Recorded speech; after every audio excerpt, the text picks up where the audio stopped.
Sir, वारंवार अशा प्रक्रिया किंवा या चोऱ्या अकोले तालुक्यामध्ये घडत आहे. कोणाच्या गाड्या गेल्या आहेत, कोणाचं सोयाबीन गेलं आहे, कोणाचे डाळिंब चोरीला गेलेत.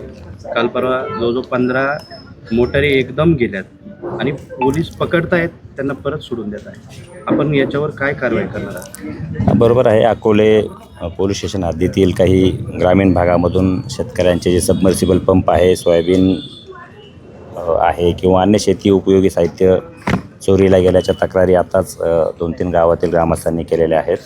त्याविषयी यापूर्वी काही गुन्हे देखील दाखल झालेले आहेत. आत्ताही आम्ही आवाहन केलेलं आहे की असे जे कोणी शेतकरी असतील त्यांचे गुन्हे आज आपण दाखल करून घेत आहोत. यातील काही आरोपी निष्पन्न देखील आहे. 2 आरोपी ताब्यात आहे.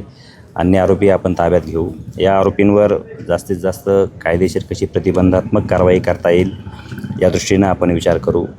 याशिवाय यांच्याकडून जो काही मुद्देमाल आहे, मग मोटर असतील, सोयाबीन असतील, हे ज्यांनी कोणी विकत घेतले असतील त्यांनासुद्धा चोरीचा माल विकत घेणारे या हेडखाली आपण त्यांनाही सहआरोपी करू आणि यांच्यावरती जास्तीत जास्त निर्बंध किंवा प्रतिबंधात्मक कारवाई करू. याशिवाय ग्रामस्थांची मागणी आहे, जर एवढ्या संख्येनं त्या भागात शेती साहित्याची चोरी होत असेल तर त्या भागामध्ये पोलीस पेट्रोलिंगसुद्धा आपण आजपासून वाढवू.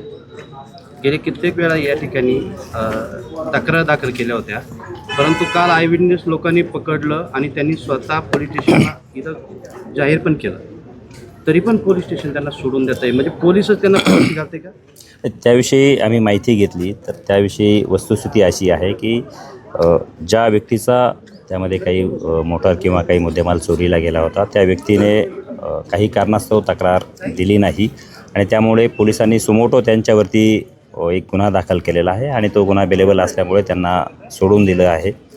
आता पुन्हा नव्याने गुन्हा दाखल करून त्यांच्यावरती आपण कायदेशीर कारवाई करत आहोत. ज्या ज्या लोकांच्या चोरी झाल्या, किमान 15 लाखाहून जास्त अनामत चोरी गेलेली आहे, चोरी गेलेल्यांना जे काही शेतकरी आहे त्यांना त्याचा बेनिफिट होणार का? त्यांना परत त्यांची अनामत मिळणार का? जी काही आता काही शेतकऱ्यांची यादी 15-1 शेतकऱ्यांची यादी माझ्याकडे त्यांनी दिलेली आहे. या आरोपींना आपण जेव्हा ताब्यात घेऊ तेव्हा त्यांच्याकडे विचारपूस करू, बारकाईने यामध्ये त्याचं इंट्रॉगेशन करू आणि त्यातून जे जे यांनी चोरलेले असतील ते पुढे कोणाला विकले असतील त्याची जी काही फॉरवर्ड लिंक आहे, बॅकवर्ड लिंक आहे त्या नक्कीच आपण डेव्हलप करू आणि जो काही मुद्देमाल रिकवर होईल तो पुन्हा मूळ फिर्यादी यांना आपण परत करू.